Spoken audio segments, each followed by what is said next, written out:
episode of the Unbc podcast, and today we have a special one. We have our first Unbc guests on the podcast, Stefano and Simona, and they are both obvious. They are bodybuilders, also natural bodybuilders, who have also had a lot of experience related to bodybuilding, and we'd like to hear from them how they view certain things within natural bodybuilding, how they've experienced natural bodybuilding, and what maybe future aspirations or things they already have achieved have been. And furthermore, in this episode, we'd like to discuss the UK trip to the UK, to England, which we did, the three of us. And I've understood that you, Stefano, also have been to the UK. Yeah. Also have been to Ultraflex, the Mecca, to train there for a couple days. Without further ado, I'll let you maybe introduce yourself briefly, so the viewers know who you are. Yeah, thank you guys. It's a pleasure to be here with you. I'm Stefano, and I came from Italy, like Simona and Francesco. And I'm in bodybuilding environment probably from like 10 years or something more. And I'm an athlete. I competed in the first time in 2022 as a bodybuilder, as an athletic. Men's athletic. It could be a pretty good experience. I won my both category and my debut. I can expect that, but it was really emotional, and I really fall in love instantly with the stage. And after that, I have my nationals probably 2 weeks later, and then I did the years later, the 2 in a row, so 2 prep in a row. Not a smart idea, but that is. So it was pretty tough, but I really enjoyed that experience. I did a world championship in UK, in Manchester, and it was a great experience. I had the opportunity to compete with international athletes come from all over the world, and it helped me to increase my level and understand that the natural limit is far away from what I expected before. Mm-hmm. So it's motivational for me to also now in off season, because you remember that time, that experience, and that level of conditioning you saw with your eyes, and it really helps me to keep increasing my level of my journey. And I'm a coach. I brought some athletes last year for the first time. It was a successful experience, successful season for me and for my clients. We went to national title, and it was really cool in bodybuilding categories. And she also did a great not off season, on season. Maybe both of them. It was really cool. Yeah. All right. So that's quite a packed journey you have there. Also with your coaching. Coaching athletes to the stage also. And your first run in the competition season was immediately with the high level athletes. And I can only imagine that spark just from the first competition, but then also seeing what high level natural bodybuilding is like. That really took you the next level from the very first time you stepped on stage, right? Mm-hmm. So that's really cool. Is that also the moment you decided to start coaching, or were you coaching before already? No, I'm coaching before. Okay. I coach probably by like 7-8 years by now. It's all right. So it's quite long. Mm-hmm. But it's the first time last year that I brought some people in contest prep. So it would be cool. Mm-hmm. Okay. Simona. I'm Simona, and I'm also one of Stefano's athletes. And girlfriend. And secondary. First, most of all, she's an athlete. I'm one of his athletes. And also, thank you guys for joining us today here. I'm from Italy, like him, of course, but I'm also a student. I study chemistry in university, and I hope that this is gonna be my last year.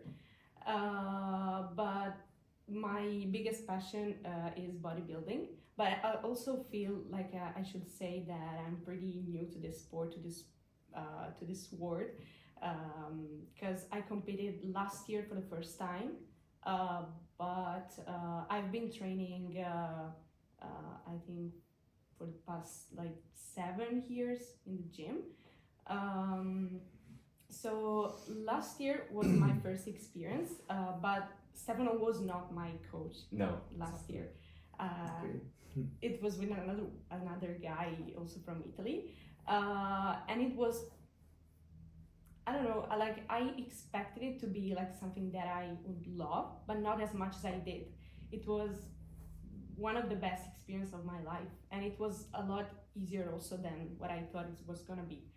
I competed as a bikini athlete, and I did the nationals in Florence with Unbc, and then European competition in Budapest. Yeah, it was the universe. Natural Universe, and then the Natural Olympia in Las Vegas. So like as the first year of competing, it was pretty like First year Natural Olympia, it was pretty successful. Yeah. You guys really know how to pick your battles. Experience. Damn. Right. Yeah, I really liked it, and I can't wait to do it again now. Just I love being on stage, and I also really like all the prep experience, all those months leading to it. I really enjoy it. Yeah. But yeah, bodybuilding is a big part of my life, but also not like everything. I'm also had to study and do other things, but it's my happy place. Like when I go to the gym, everything else just doesn't exist. All the problems. It's just the best thing. And do you have plans to go on stage, both of you, in the future? Do you have a year set? I don't know about him because every day he says that he's gonna be on stage like another year later.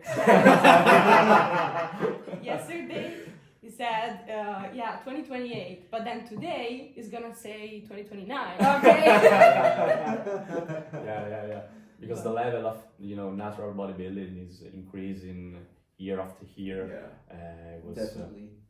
If you saw a picture of national, probably by 5 years ago, 6 years ago, you can saw another level of conditioning. We were discussing it yesterday, muscularity. right? First time I competed, the Yeah. level of conditioning, it was kind of Pretty not low. existing, I mean, No, exactly. So when you see on Instagram maybe some athletes that are freak, maybe you just see your check-in and say maybe I should maybe I should wait. But I definitely wanted to step on stage in the future. Is in my plan. I really enjoy that experience. I really enjoy the process.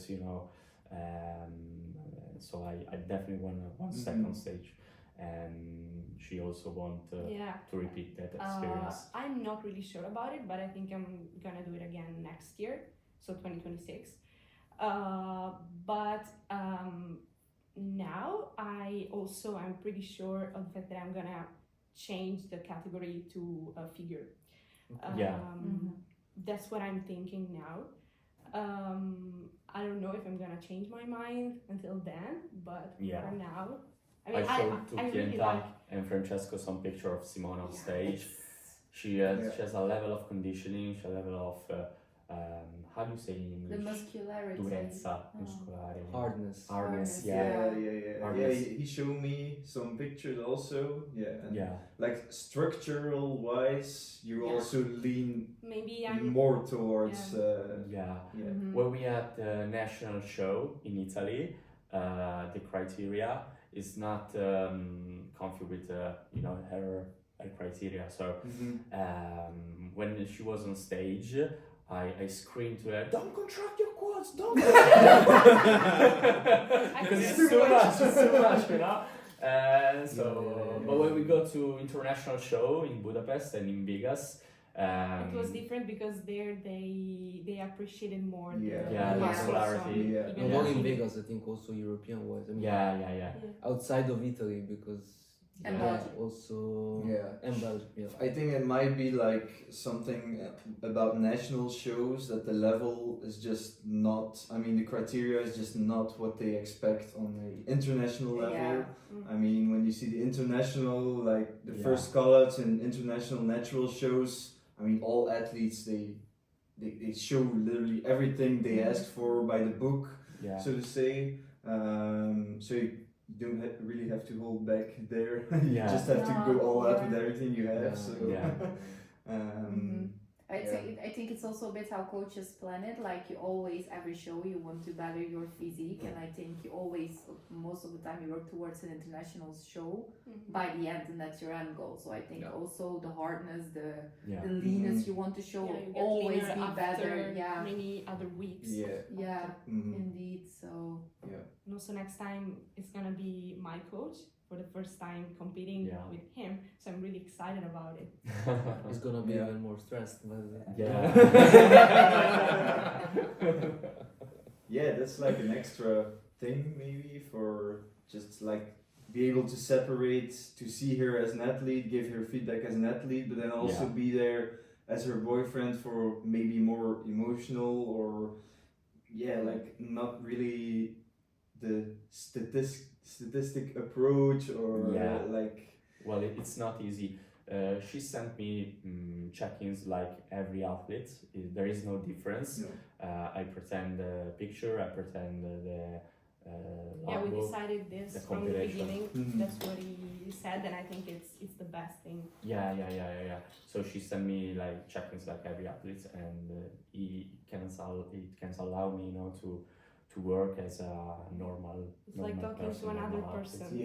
Yeah, I Yeah. switched my personality probably, but it helped me to stay focused, to be objective now, and Yeah. and so treat her like a normal person. Yeah. It's also just good for your coaching in general to then see like the person beyond the athlete in the daily life. Like Yeah. you're together like always, I suppose. I mean, you live together, you do things together. Yeah. So then next to her weekly or whatever time check-in she sends you, you also see how she feels, what she does on other moments. So Yeah, he knows it might be everything. really valuable for your coaching experience too. Yeah. So yeah, nice. Yeah, added value. Yeah, absolutely. Mhm. And Cool. Yeah. yeah, it's not easy, but it's Yeah. working. At It's the working. beginning, I thought he was not gonna be happy when I asked him to be my coach. I told the I was story a bit to worried that he was Francesco. gonna say no because in the past we had this Conversation. we had this conversation, and I asked him, "What about like what do you think of me being one of your athletes? Do you think that would be possible?" Because I was kind of already thinking about changing the previous coach, and I didn't really like the way he reacted because he told me, I don't know if I If it's can be working, able yeah. to do it. I don't know if it's for me. So then when I asked him like after the prep, Yeah, we were in Uh, Vegas. She came out to the bathroom, and I was lying on in bed, and she came to me with a scary face, and she was like, "I have to tell you something," and I was like, "Oh my god, what happened?" because I really wanted him to say yes, but I also didn't know if it was gonna he was gonna do it. She was scared, so she's like, do you want to be my coach? I was like, oh my god,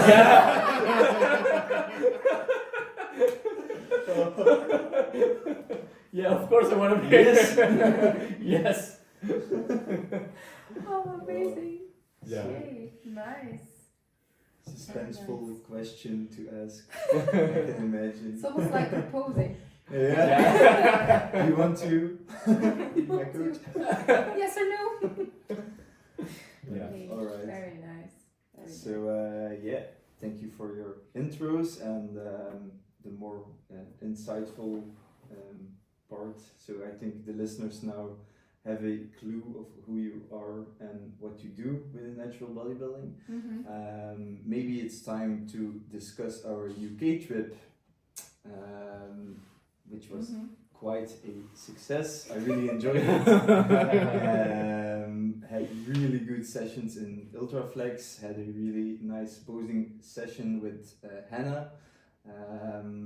Very thankful for that, to have seen all athletes there, the work ethic they bring over there, the atmosphere in a gym like Ultraflex is unseen really in Belgium. I think in Italy.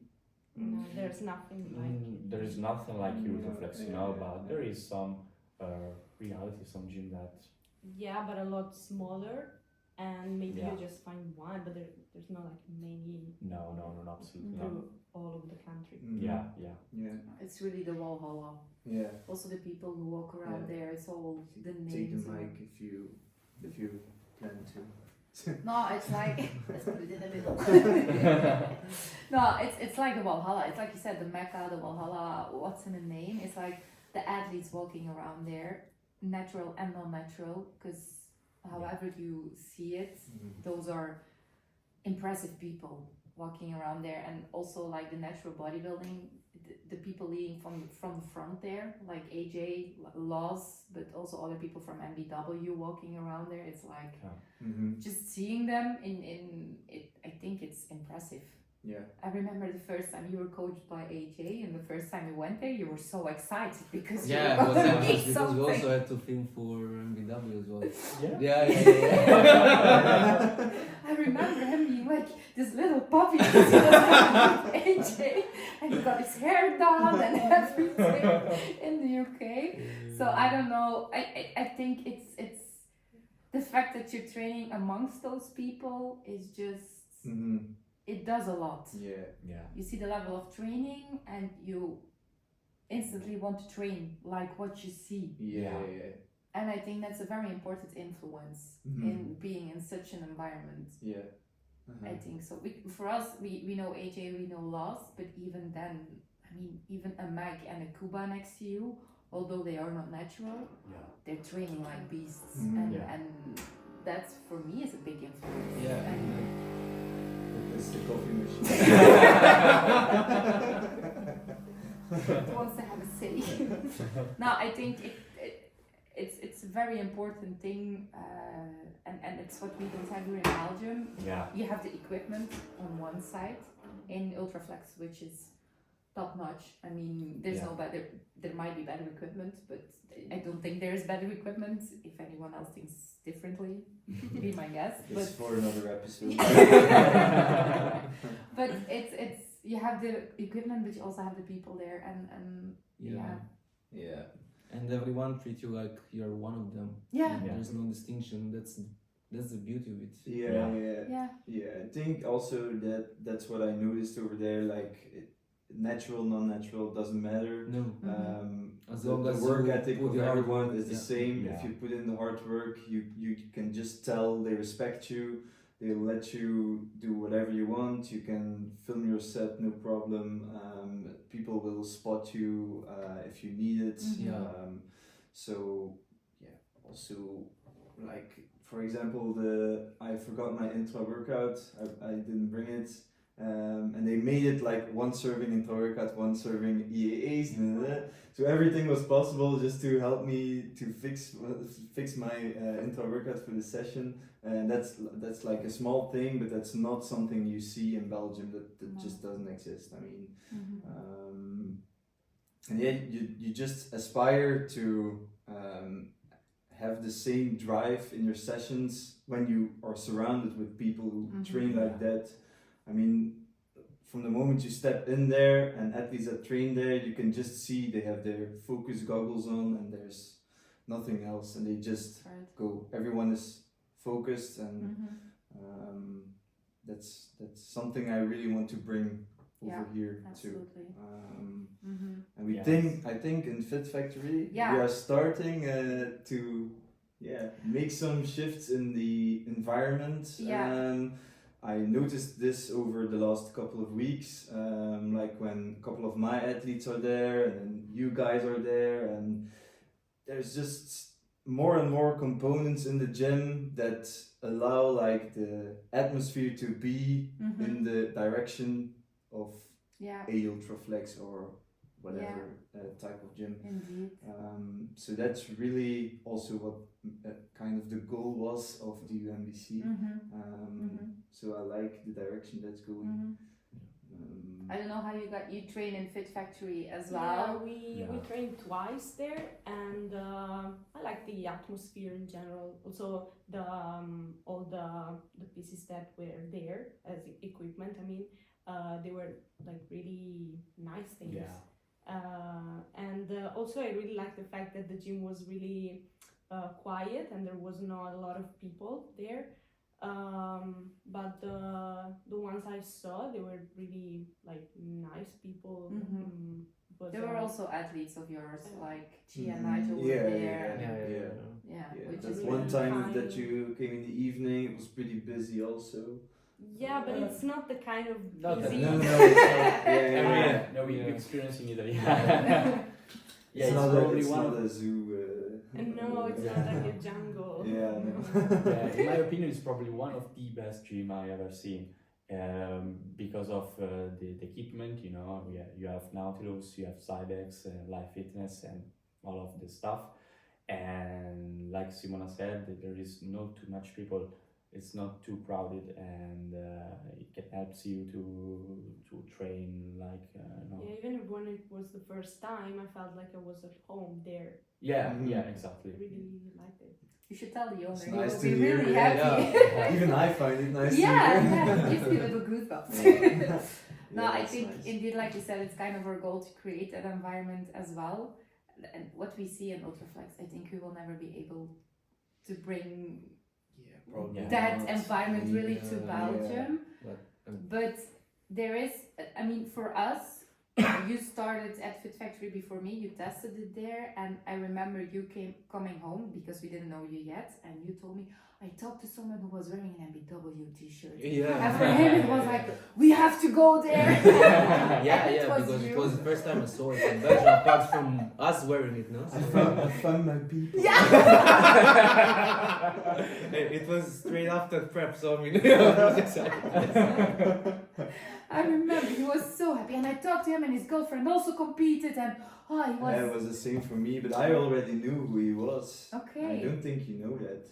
I already started following you when I saw the stories of AJ. the words. Yeah, I saw your coach was there. Right? Yeah. I saw you compete over there. I wasn't there, but I saw the pictures, and I knew you had to be from around here. So I started following you, and then Chi, he knew you from Fit Out. And I think I must have showed a picture of you to him, and then he said, "Oh, the guy trains in Fit Out." And then I knew, like, oh, he's closer than I thought. And then, you had a fanboy. and then one day you came to Fit Factory, and I immediately knew. You texted me. Yeah, but that was a game changer for us already. Yeah, and I'm also coming in the environment. I mean, the equipment he has, that Vincent has. I remember we telling our coaches, and they were smiling instantly, and you were like, "You have to go there. This will help you so much." We were looking to something. Yeah, I can imagine. Yeah, and I think that's also what you feel in the gym.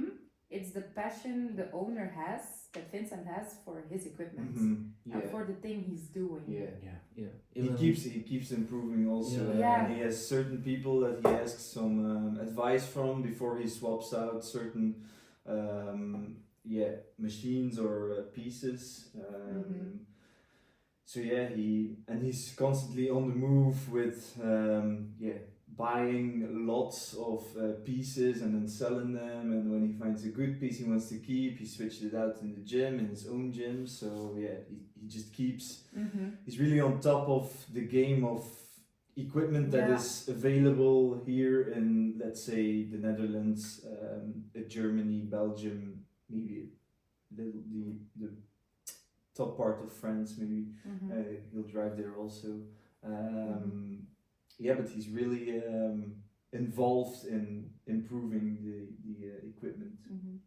I think that's also quite an important part of the environment he's building in his gym. Yeah, sure. That also plays a big part. You see something similar also in Ultraflex, right? Yeah. With the what's the brand called? With Cuba, he has like a company, right? Yeah. That also restores Nitram. He restores very crazy pieces with like a they crazy change the leather with the patterns, cable, and they make it fancy. So the old school good pieces can have a second life. So that's like huge value. I mean, this is equipment that is not produced new. So that's nice. Indeed.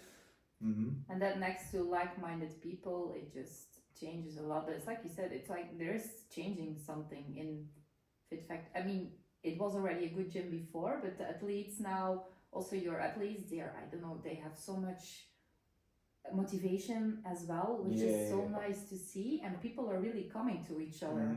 Like athletes of yours, I didn't really know them before, and he came to us the first podcast. Oh, congratulations! I was like, huh? No, so that's nice. Just creating in the gym that community is also really nice. And everybody's I hope they also were friendly to you. Everyone was really they were helping me with everything. Yeah, of course they are. It's just a thing that to keep evolving in that atmosphere, you have to, I think, normalize things that are necessary to be the best natural bodybuilder. Like posing, filming your sets for your coach, asking for a spot, asking for someone to check your form, to count your tempo if you have certain tempo, so you don't cheat on your reps. Things like that. If we can normalize that and create a friendly environment for all those things, then I think we are like 3 steps or more ahead than the average gym. But taking the example of Chi, because we train in Fit Out, it's like Virgin in Milan. Oh, okay. And that, so it's a really Commercial gym. gym. It's kind of a commercial gym, but it's full of There, I think it's people just wanting more to show off. In case, and I think I remember Chi, I think, was one of the few I just talked to when I was there, because the rest was just no. It's not. But it's also the goal was different. I mean, people who just want to work on their health, for them it's a good gym. But I'm saying that when he was training there, he was not training as hard as he does now. Just because he changed. Just because of the environment and the people that are around you. I remember I was spotting him on the axe squat. I was trying to push him, but then he stopped himself. Said, "No, that's it." Now he doesn't even say a word. If I call one more rep, even if he doesn't have it, he goes for it. Even though he then comes out and he sometimes complains, I'm going back to Memphis. That's another story. His training ethic has really improved. I could tell. I mean, I'm the first in line to see that. I see his training log. I see his weekly progress. The way he approaches the set now is vastly different than he did like a year ago. So those are the kind of improvements that you really want as a natural bodybuilder. To if you want to compete with top level and keep setting the limits higher and higher. But then also, like Kental said, like, I mean, in a commercial gym, it's fine that people don't push their eyeballs out to failure each set. I mean, I don't have any problems with that. I mean, they go for general health or fitness, and that's also fine by me. But over here, we are bodybuilding, and we want to. We want nothing left on the table, so that we give everything we have every session. Yeah. Well, at the end of the day, you become the person that are next to you, near to you. No. Yeah. So if you train in an environment, in a gym, like a commercial gym, where everybody trains in a certain way, you train that way. If you train in a gym like Fit Factory, there every guy's push himself to the next level, to level of effort. You become like that guy, you know. And so that's it. In Italy, there is a lot of commercial gym, and we are lucky because we train probably in one of the most beautiful, probably the best gym in Milan. Yeah. Yeah. Also, like, not all people has the same goal, of course. Yeah. But not everyone takes that seriously, of course. But it's a nice environment. But well, you know, there's a Maxi TV on the gym. Usually there are pictures of they put on competitions or athletes in general training. Ronnie Coleman training, Jay Cutler's training. That's a message for the client. In the Ultraflex too, right? In Ultraflex too. With a big beamer on the wall. You have just pictures of like Meg and Kuba and other athletes also on the walls. You have quotes on the walls. And trophies from Arnold Classic. Motivation is everywhere there. It's a bit like what they say, monkey see, monkey do. If you see something, you do it. And if you see a certain level, you train towards that level. And I think that's why if you're in Ultraflex or in the UK in general, because we've also been to the gym in Wolverhampton, I mean, there are very good athletes training there. You see a level and you want to reach that level, and I think that's something, if you see the level on stage in Belgium, it's not compared to the level, I don't know how it is in Italy, but it's not compared to what we see in UK. The level there is probably the average in UK is much higher than in Italy and in Belgium, you know, the average, because maybe you can find in Belgium a guy like a guy in UK in Ultraflex, you can find a guy in Italy like a guy in UK, but the average of all the athletes in Italy, because of the difference on how we actually conceive bodybuilding, how we see it. Like maybe in Italy it's not that the same thing as in the UK. Also, like the especially for condition wise and diet. They really treat it over there more as an extreme sport, which it is. You have to go over the limits to get what you want to compete over there with that level. And I think it's very different here. Here people easily think they can step on stage. Yeah, I mean, but they like, if they compete in like a Belgium national competition, I won't name any federations, but if you compete over there and you're top 3 or you win the show, the standard is set. If you don't look beyond what you did over there, like international level or other federations, you just will compete the next year, you'll do the exact same and you won't improve. Because you're top 3 or you're first, why would you improve? If you don't look further for what's like possible. And that's kind of where we're a little bit stuck on one side over here. But also because I think that's also why we did Unbc, because there is also a very, very grey zone between natural and enhanced in Belgium.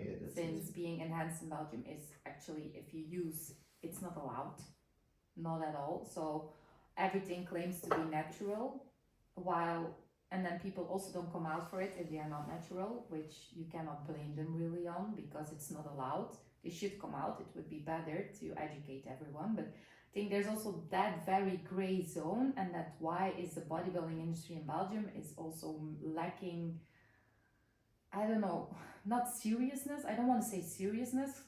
Maybe yes, maybe no, but some, I don't know, I cannot find the word to say it. some. Yeah, it's just the overall intensity of the athletes and what they do in off season and prep that results in like average shapes in a show, in a lineup. Like, I mean, but I don't want to bash any federation.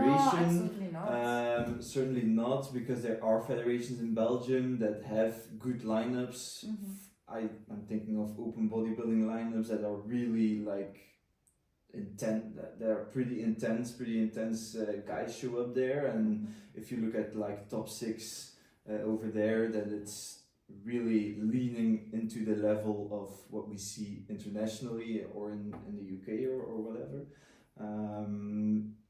But I think there's another side of competitions in Belgium that is just not at that level. No. And because of the gray zone, all these athletes over here like mingle, and then you're left with an average of an below average level. If that makes sense. Yeah, that's true. And I think it does. You don't want to name federations, which is good because it's also not the federation's mistake or fault, or we cannot blame on the federation what the level is on stage. I think it's the mentality of athletes in Belgium in general, of coaches in general, what is perceived as this is bodybuilding. It's taking a straight off season, it's taking time to build really, because for guys it's more normalized, but for women taking a straight off season, gaining weight, losing muscle, not being able to show off in a bikini I mean, it's not perceived that way in Belgium. If I tell people I'm taking 2 years until I go on stage, but I'm training for it now, they're like, what? 2 years? You no, need... but it's the same for me. Yeah. They always asking, when is gonna be the next time you compete? And when I say like maybe 2 years, they're surprised because they think it's something that you do every year. Maybe it's because of what they see on I don't know, on Instagram maybe. Yeah, people don't understand that physiology has its time. You know, the body needs to recover. Some level of hormone level, you know, needs to recover, and it's not easy to build muscle. It requires time, it requires effort. So it's not a kind of thing you can do every year. Because probably when you finish your prep, you need 4 months just only to recover. And after that 4 months, you are able to build some muscle tissue. And so probably if you do 1 year of prep, probably in reality you do 6-7 months of building muscle tissue, new muscle tissue, and it requires time to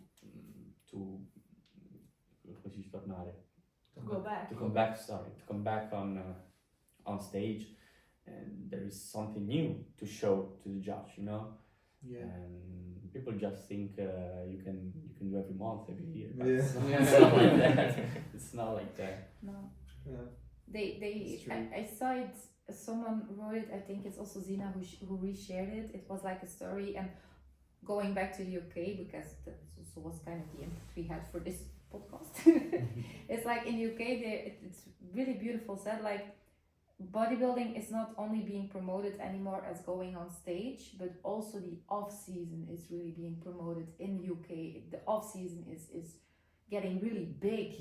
Even more. It has more weight to it than the preparation. I mean, the preparation is it's like it's the tail end of an off season, really. If you take the big picture and you zoom out in your process, I mean, it's the cherry on the cake, but it's not where your shape will be. No. Where you will morph into a new shape, you know. I think that's beautiful said, that the shift is coming from focus on stage to focus on showing also the off season. Yeah. Mm. Well, I never liked the term off season because I never understand what's the off. You know. Yeah. I like You're to just call. not in prep. Yeah. I like to call the grow season. You know. Yeah. And so probably it's the only way for a natural bodybuilder. It's the only period where you can build something new and you can improve. In prep, but when you're in prep, you can't improve. No. You have to fight to retain muscle. Yeah. And so when you're in the off season, okay, you can't think, okay, I'm just relaxed. No, it's not the time to relax. It's the time to Never the To time push even more. relax. That's why push you- even more. Yeah. There goes the tyrant. Yeah. No, but that's why they say, treat your seasons, you treat your prep, because Yeah, but if you think, guys, when you finish a workout in prep, you're tired, yeah, but it's not that kind of tired when you're off season, you know. When you're tired in prep after your workout, because you're low of energy by reducing food, okay. But when you do a workout in off season, in peak of season, and you're strong, your loading is keep increasing, your performance keep increasing, and you finish the workout and you're smashed. You know, you come to the couch and say, oh yeah. Probably your mind is Yeah. your CNS is There's a Right. different Right. kind. There's a different kind of tiredness. yeah. yeah, that's a Sorry. You just can't tap into that if you're in a prep setting. yeah, that's a biofeedback of your body that tells you, okay, now you're performing because I'm fried. Yeah. Okay, when you're in prep, you come to the couch and you have low energy, but you're not tired by the workout. Mm. Probably the time in the gym is the best part of the day. Yeah.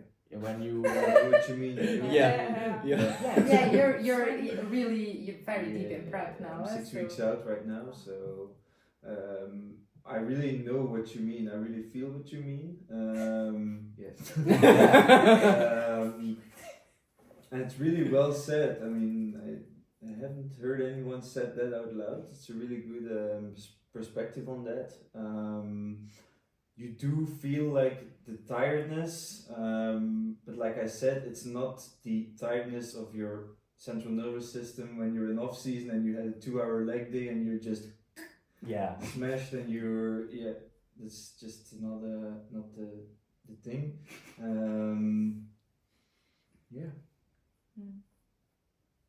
Yeah, I remember in And now prep my prep brain just tuned out. So. when something fall when I'm prep, my brain was like, oh my god, terrible. You know, when maybe if my cell phone fall now, I just take it. It's normal for me. But when you're in prep, not reactive at all. No? yeah, everything is a fight. Really looking forward to start prep in a week, guys. What do you expect? You expect it's gonna be no clue. hard? Yeah, this is your first prep. This is my first prep. It's like I expect it to be hard. It is hard. It's why they call it an extreme sport. It's why not everybody just does it. But the way I'm trying to perceive it, and I also had it with my pre-prep, it's like life also goes on. It's not like next week I'm gonna be a completely different person. Exactly. It's like I still have to go to work. We still have a dog that we're still raising. If he doesn't bust our balls too much. God bless. You should God put bless. you should put your dog in a calorie deficit, maybe. Then it goes even crazier than this. No, but I still want to see my friends as well in the ways that are possible. I mean, going out for dinners to restaurants will not be an option anymore, but you still want to see friends, you still want to see You can family. do everything as well. Yeah, I keep did. your life as normal as possible. I think you should do it, otherwise You're just in a bubble. Yeah, I think you had it a bit also because work was really calm and you were like in the bubble at home most of the time, and which it was really calm at your work, so Yeah.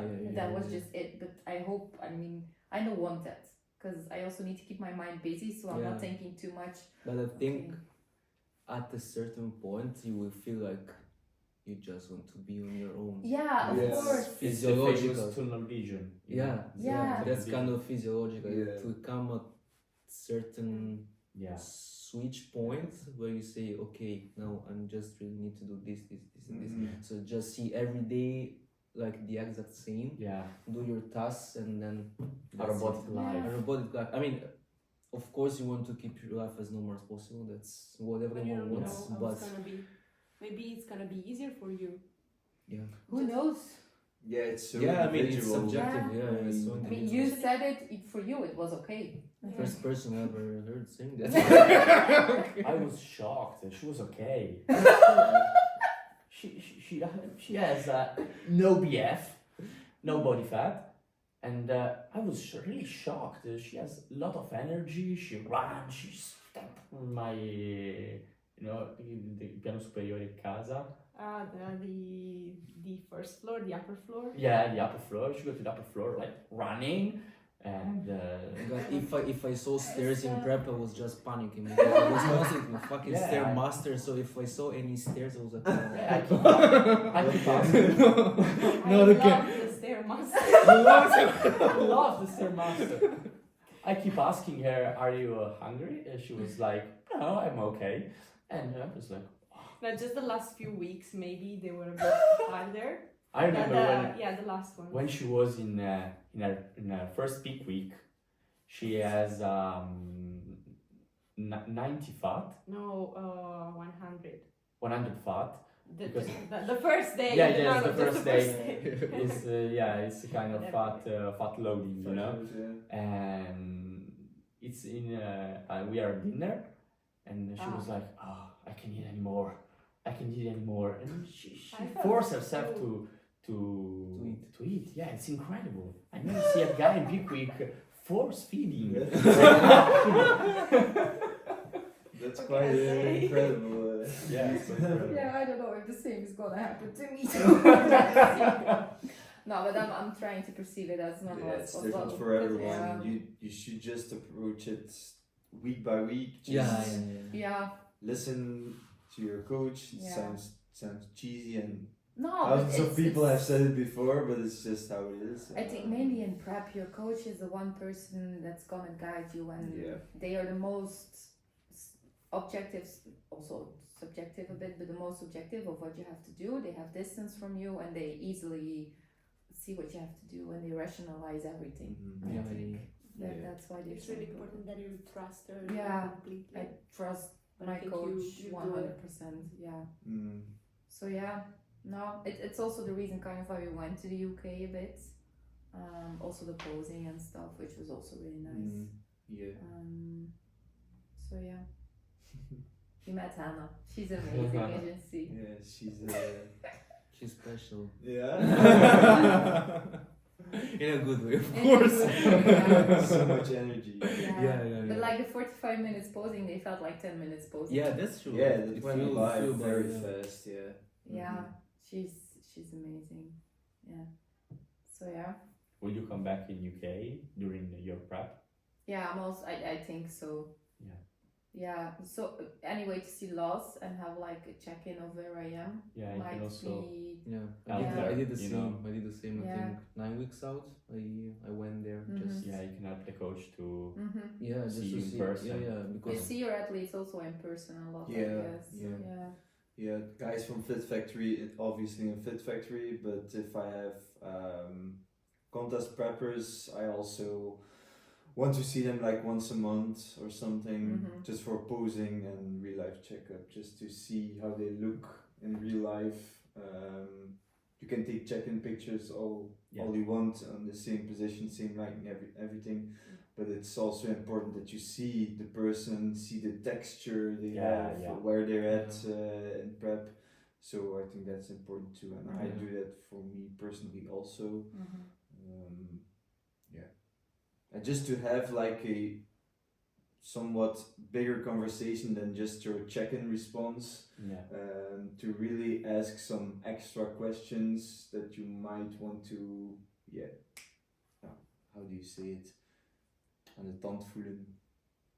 Yeah. It's It's English, Dutch, and You don't even Italian. know? Oh my god.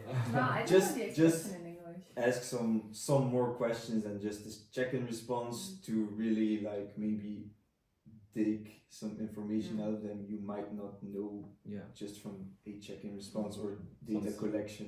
Specific question. Yeah. Maybe more like about how they are, where they are at emotionally or the mental state they are in. Because I've experienced a lot of people have like somewhat a tough time typing out how they really feel in Yeah. a check-in form. I mean, it's not easy also. I mean, it's certainly in prep every day. You can have better days, you can have less days, but there's only one day where you fill out your check-in form, and if Yeah. you can't really clearly remember like how did I feel then, and you have some brain fog from the prep or something, then it's quite a good thing that you see your athlete like once a month to really dig deeper. Yeah, and that can change your game plan as well. I mean, for me it was the case because I Yeah. went there,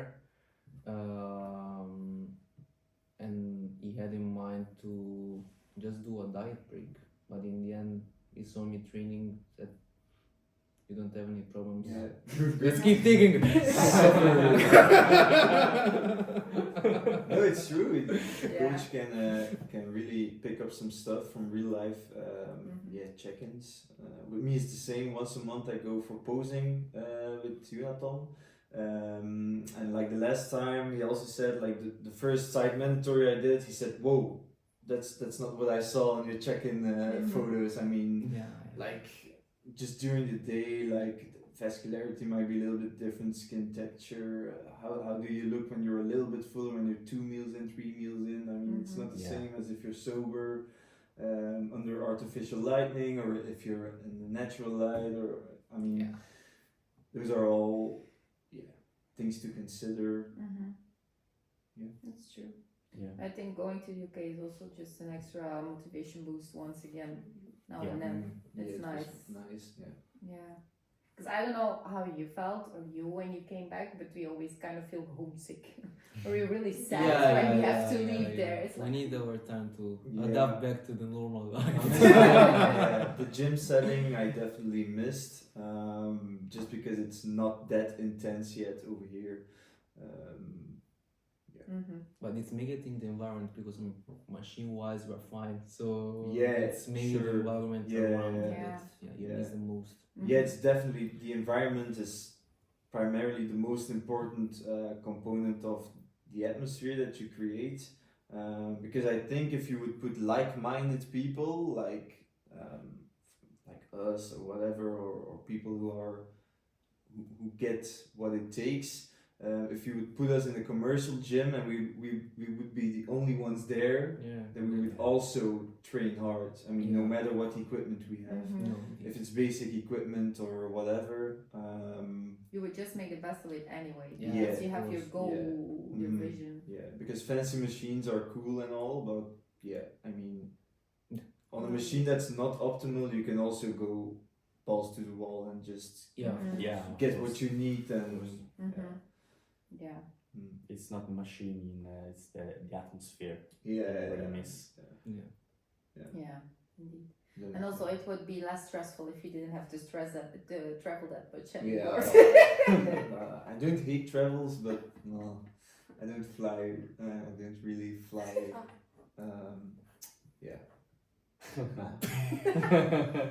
I'm always glad it's over and I'm back with my feet on the ground. Yeah, it was a funny experience as well. It was funny. Did I survive? You survived, And we ate good You lost some bagels. things now and then. But Yeah, oh my god. Yeah, we eat great bagels over We there. ate great We bagels. don't have them here. Cinnamon Raisin, bagels, yeah. cinnamon raisin bagels. yeah, and it was refeeding, so it was Yeah. happiest guy in the world. Yes.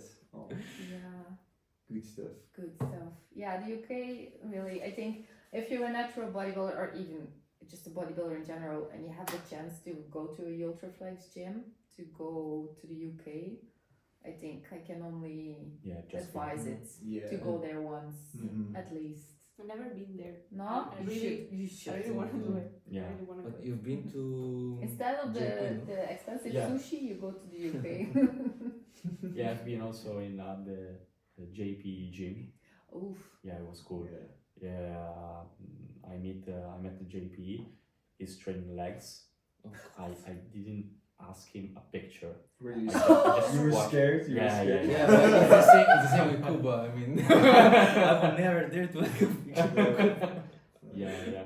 He was so, Focused. in his place, and he was doing his Bulgarian split squat, and his T-shirt was, and I was like, oh my god. Yeah. And, massive guys. I heard you had people just holding the machines. Yeah. Because it was yes. moving so much. Yeah, I mean, I think he With the uses two gym pins, no, on Yeah, one yeah, side and the other of the It's stack, just right? all Yeah. the plates. Crazy. Every machine he just Oh, loads yes. up. And then over there, in his gym, the plates are also extra thin, right? Yeah, otherwise, yeah, So he has even problems. so even then he just It's personalized plate. yeah. They're like JP. power lifter plates, right? Like Yeah, the calibrated thin ones. Yeah, of but they course, weigh yeah. the same. So The Crazy. dumbbell and the plates are, which has its name, Yeah. the TBJP. yeah. And it's cool. It's really cool. It's a cool environment. And seeing JP train in person is a really an experience. You can see him and you understand what really means feel the muscle. You see him and you feel the quads, you feel your glutes, you feel your chest working. It's incredible experience. Yeah. He's just crazy, man.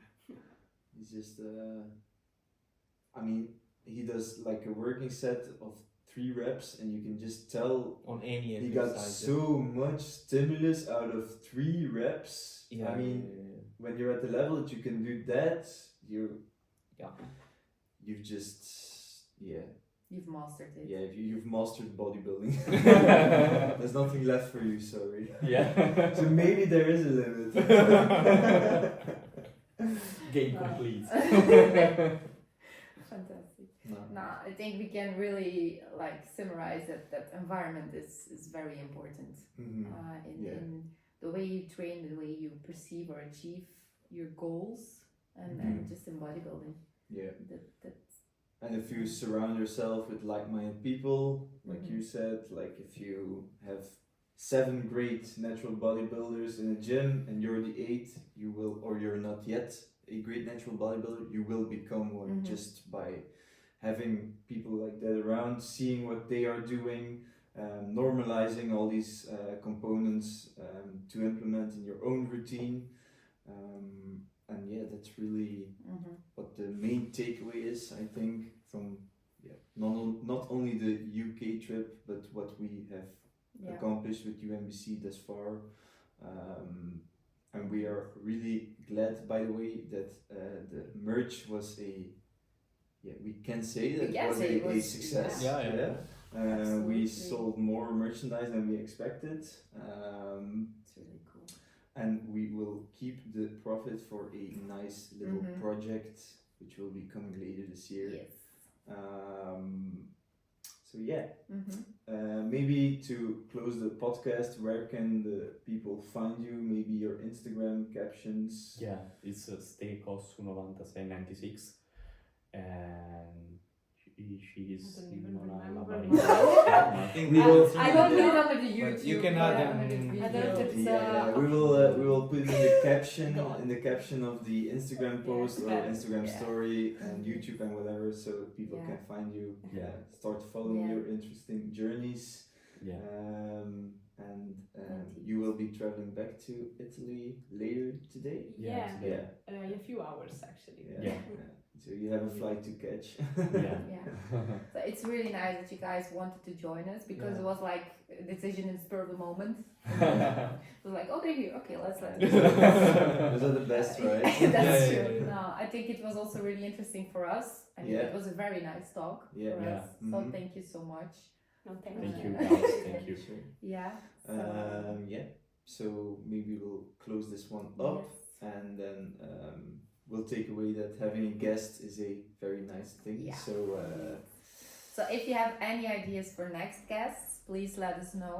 If there's someone Mhm. specific you want to see on the podcast and they are willing to come here, then yeah. And it Yeah. can also be international. just reach like out, this.